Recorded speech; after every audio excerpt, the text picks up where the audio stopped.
Hey y'all, what's up? It's your girl K Lotus Life, and today I am going to be documenting, well, in general on this channel, I am going to be documenting my Lsat test prep with a personal coach. So what does that process look like? How is it going for me? Is it really beneficial? All of those good things.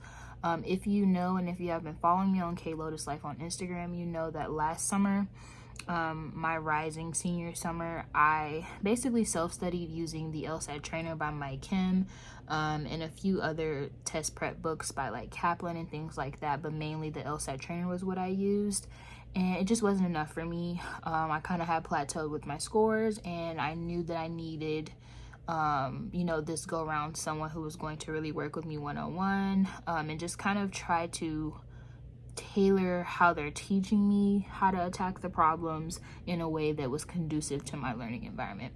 So that is what I will be documenting now.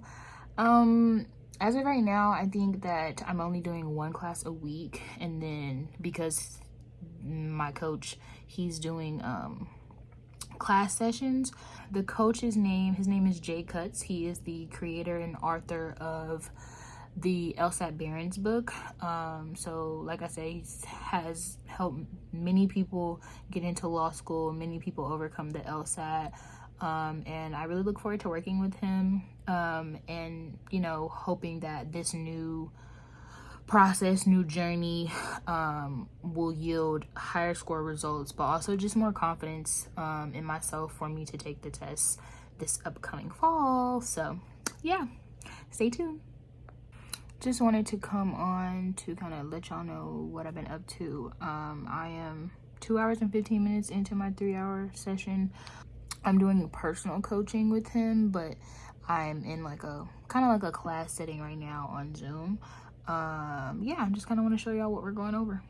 So that's everybody on Zoom right there. But right now we are going over this a practice test 63, and we first started off with logical reasoning, and so basically we kind of have been going over the process of how to tackle logical reasoning questions. So the first step is to always look at the question stem first, then kind of skim the passage or whatever materials they give you to answer the question stem kind of briefly, so you're not spending time on unnecessary information.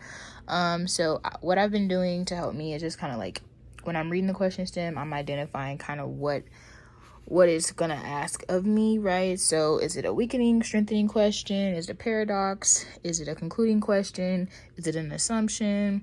Does it have except? That kind of thing. And yeah, so that's what I'm doing now. To go back to the passage and clarify the fact rather than try to keep it in your head. But only half the questions are about facts. The other half are what we call big picture questions. What's the main idea? If the author did this or that, what would happen? What would the author agree with? There's a lot of big picture questions. We'll see a lot of those tonight and next week. But to answer the big picture questions, you've got to see the big picture of the passage.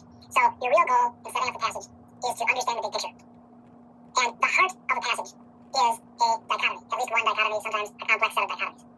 Dichotomy means there's a conflict, a contrast between two things, a problem of some kind. So peanut butter and jelly is not a dichotomy. Those go together. There's no tension, there's no conflict. But chocolate cheesecake versus a glass of wheatgrass juice, which one should I have? Okay, now you got a conflict, right? That wheatgrass juice would be so healthy. But here's this nice piece of chocolate cheesecake. Conflict, dichotomy, tension. So the heart of the reading kind of passage is this tension of some kind. They have to do that. That's the only way they can make an answer defendable in court if you were to sue them. So your first goal is to identify the dichotomies. I go over this very thoroughly in the book. Identifying dichotomies, diagramming them, getting them on paper so you can see them. You don't need to do like a really thorough diagram and filling in all the details, but you want to do enough so that you understand what's the main, Alright y'all, so I'm back. Class just got out, and I think I was saying before that we went over logical reasoning for the first half. Second half was reading comprehension, but pretty much the big things that I took away from today's class were just that when I'm doing reading comprehension, everything that you read is not going to be relevant to answering the questions. I know that sounds a little like dumb, but that's the truth. And he actually modeled that for us today, so I was super appreciative of that, because I'm always like freaking out. I'm like, dang, like I don't have enough time to read the passage and do all the questions, or I'm like rushing and kind of not like subbing one for the other kind of thing. But he said the biggest thing is to focus on the big picture and the facts, right? So what is the big picture, what are the big main ideas, the big points, main takeaways from the passage that you're reading? And then also, this is also something new, is to really pay attention paragraph by paragraph what the dichotomies are, right? So what is being compared between the two things or two statements or whatever facts, details that are being offered in the passage. So pay attention to the dichotomies. So once you identify them, then the next step is to diagram them, right? So an example we had today was like, what is traditional versus non-traditional? Another type of dichotomy could be left versus right. Another type could be before versus after. Another type could be old versus new theories. These are just examples that he offered us in today's class. And then, yeah, I mean, ultimately that is pretty much the gist of it. But I feel like overall today's class, I felt like I was stronger in reading comprehension, but I definitely struggled more with the reading comprehension questions today than the logical reasoning. Although we did not do games today, I felt like I was getting the logical reasoning questions like right without him kind of having to release the answer.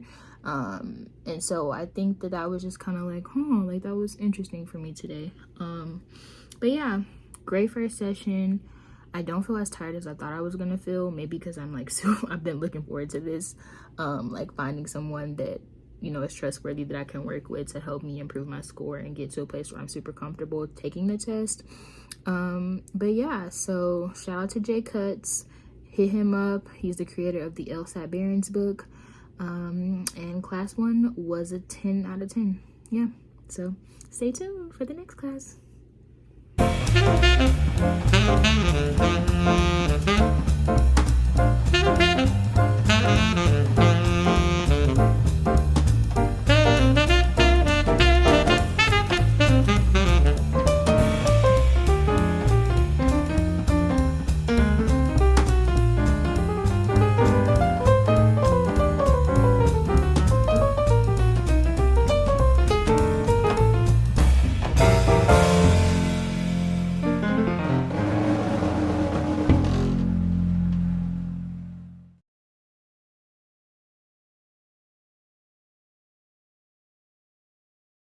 All right, y'all, so what's up? Okay, Lotus back here again. I am currently on a brief break from my second LSAT like coaching class. Went over reading comprehension the first hour. I didn't really learn anything new. Still the same method of go over the question stem, pay attention to the question stem, try to identify the dichotomies. If you can identify the dichotomies in like comparative passages, that's what we looked at today, then you really find that you don't really need to read all of those details. Getting the big picture is really the main thing with reading comprehension. Now, this other 2 hours, we have been going over logic games. So just to put it out there, logic games is what I struggle with the most. Like, I don't know. I just think that my math, reasoning, math skills, all of that is just, I'm like out of touch with it. But anyway, today I just kind of am doing this to also help myself remember and grasp the concepts. For logical reasoning, we learned that the first thing is to set up the passage, or set up what like the question, the rules that the question give you using a diagram.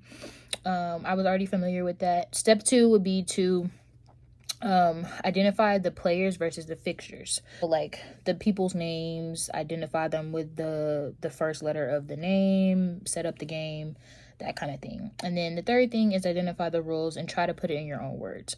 So putting them in your own words, writing them out in a way that you will also remember them outside of what the passage or the LSAT people, you know, how they word it.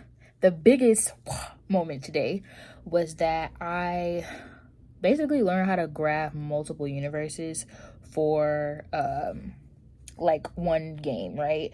So multiple universes allow you to kind of solve pretty much all of the questions for the most part when you are initially doing that diagram. It's very interesting because I'm not gonna lie, my head was hurting, all that, trying to, like this one that we did, we just had like 9 different ways that the question could be, or like the sequence could look, right? But then comparing it to the questions, like this person's supposed to be in third, this person's supposed to be in fourth, but then you're comparing it back to the rules, and if the rules say that this person can only be in 1 and 6, and this person can't be, you know, in 3rd. Stuff like that. Like, that's the biggest thing that I learned today, was learning about multiple universes, how to diagram them, be patient with myself. I need to do a lot of practicing untimed in order for me to get to the place where I can diagram these multiple universes in a timely manner. He said you could spend about 5 minutes, you know, on one question, and then if you have the diagrams and the multiple ones that you could kind of just run through, then you're actually saving time as opposed to trying to do a diagram per question as you're going through. So just trying to find comfort and contentment and peace with that, and believing in myself that as things, you know, continue to progress and as I continue to practice, I will get better at them. He's super patient, he's super kind. Everyone in the class is also super cool and like is vocal about when they don't understand something, so that is comforting and helpful. Yeah, so that's just a little recap of LSAT coaching with Jay Cuts. He is the author of the LSAT Barron's book, week 2, class 2. So we have about 45 minutes, actually not even 45 minutes, 30 minutes left in class, but I just want to come in to kind of give a scope of what I learned today. So I'll see you on the next one. All right, y'all, so it's your girl checking in again. This is officially my 3rd LSAT class with J Cuts, and we went over reading comprehension for pretty much the whole 3-hour session today. But this video, you know, journal is just basically for me to kind of reiterate what I'm getting out of the sessions and what I'm taking away in terms of strategies that I can use on the specific sections of the LSAT. So for our 3-hour session today, we covered reading comprehension. A lot of it was information that we had practiced in the previous sessions, but I mean, of course, still going through the questions and kind of working through like how are the, you know, answers defendable, starting with the question stem, and then going from A to E, like actually like how is this defendable, right? I really appreciate when he asked us, like, you know, tells us to use the adversarial approach, which is just like, if you were in court, how would you defend this, right? And if you can't defend it, then maybe that's not the answer, or likely that's not the answer, right? There was oftentimes today when I was like called on to work on a question where I felt like I was stuck between 2 answers.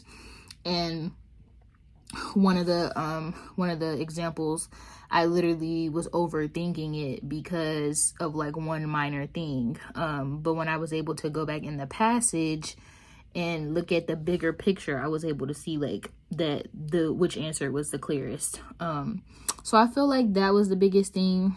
Outside of that, definitely have to remember to diagram the passage like on the side when I'm skimming or scanning through, because so much of that information that you read in the details is not necessary to answering the questions, and you're actually taking away time that you could be spending on answering the reading comprehension questions.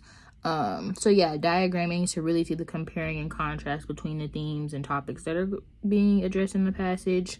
And then we also came across a lot of like main idea and what is the author's purpose, or what is the primary purpose, like kind of question stems today.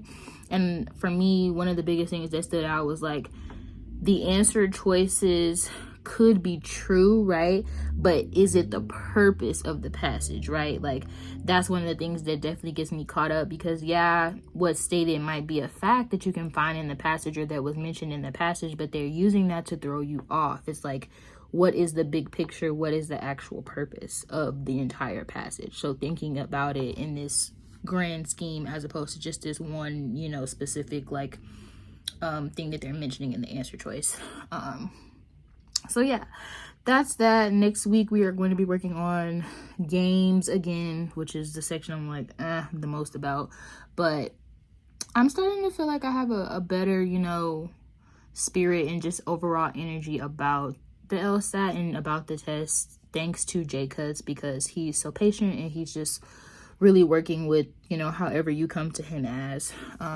Yeah, and so for myself, I am going to start doing practice tests or practice sections this weekend, just because I want to start measuring and getting more practice for myself, in addition to reading and completing the sections in the Barron's book for logical reasoning, games, analytical reasoning, and reading comprehension. So yeah, I got a lot to do on my to-do list in terms of studying. But yeah, I just wanted to come on and recap what class 3 was like. We have a class next week. That'll be class 4, and then that'll close out this class session series until the next one. So all right, y'all. So today is July 10th, 2023. This is my 4th official Lsat class. And for the 3 hours today, we are working on logic games, setting them up, diagramming them, ruling the answers out using different multiple universes if that's necessary, that type of thing. To be honest, today's class session really overwhelmed me. I'm still in class actually currently, just on a brief break. We have about an hour. We've been in class 2 hours and 5 minutes, so we have about an hour left of class. Yeah, I'm just kind of feeling a lot like, why what is the point? Like, what is the point of logic games, and how does that prove to somebody that I will be a good attorney? But nevertheless, I'm just going to make a pact to myself to try to start drilling logic games at least 2 times a week, whether that's a 35, a time section or whatever that looks like. Because honestly, every time I see one, I get anxiety, like instantly. And I know that's not good, but it is the reality of where I'm at. And I have about 4 months left until I want to take the official LSAT exam. I do not believe in taking the LSAT exam just to see where you are, shoot your shot, none of that. It costs a lot of money. And yeah, I just want to be in the best shape and be the most prepared and most confident when I walk in on test day. So yeah, that's a pact I'm gonna make to myself.